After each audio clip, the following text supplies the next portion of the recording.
In this episode of Now You Know, we'll be talking about mid-year reviews. Please join us.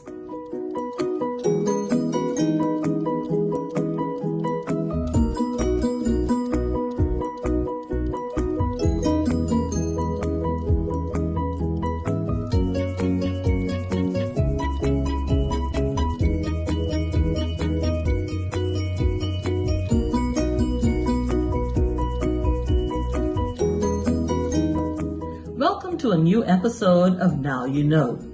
Can you believe it that it's already July 2020? And what normally happens this time of the year? Mid-year reviews. This is the best time of the year to do a wonderful performance review of yourself. Especially in this whole age of COVID-19, when so many of us are temporarily laid off or unfortunately totally displaced. We are now the CEOs of our careers, and that may be the first time and the last time that actually happens. So why not capitalize on managing your own performance? Let me tell you what I've been doing. I took the time recently and set aside some quiet time to think about all of the objectives that I established for myself. This has nothing to do with New Year's resolutions. It's not about losing weight. It's all about your personally challenging professional development objectives. That is what it's all about. All right? I decided to look at all of the things I wanted to accomplish in 2020. And of course, I needed to have milestones so that I can know how success looks. Now, let me tell you, be prepared that as well-intentioned as you may be sometimes, you don't always hit the mark, because that has happened to me.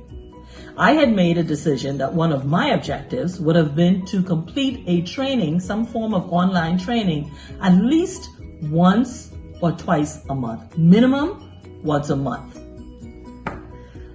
Oh, sad to say that has not happened, but it only became noticeable to me when I actually sat down and started looking against the objectives and making a decision as to whether or not I was on track, if I had exceeded my own expectations, or what was going on with myself.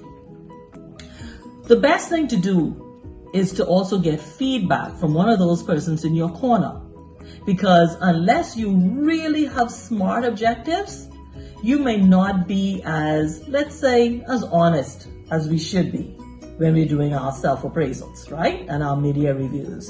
So get that introspection from somebody else's point of view, and then they can help you decide if you're on point or not.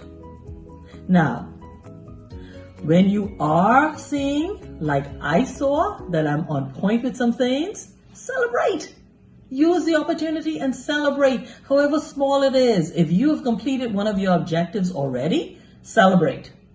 And for those objectives that you've not quite yet attained, or quite frankly haven't even started, rethink it, because you may not have been as realistic as you should have been. Perhaps you set the bar way too high. So think about this time of the year, all of the objectives that you've had or that you've given yourself for 2020.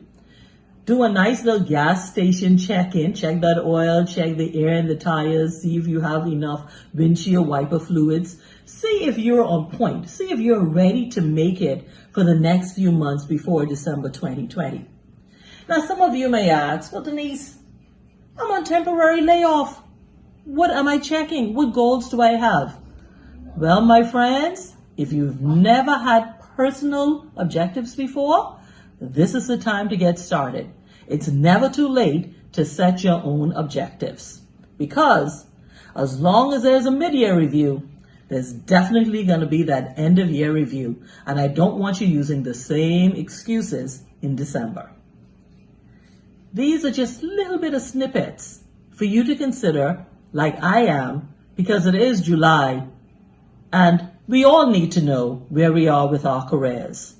So please take my advice, and if you have any best practices, if you have any ideas or suggestions for the rest of us, please share them with me, because we would love to hear from you. Mid-year review time. Get on it. now you know. If you found today's episode helpful, please go ahead, like, share, and definitely subscribe because now you know.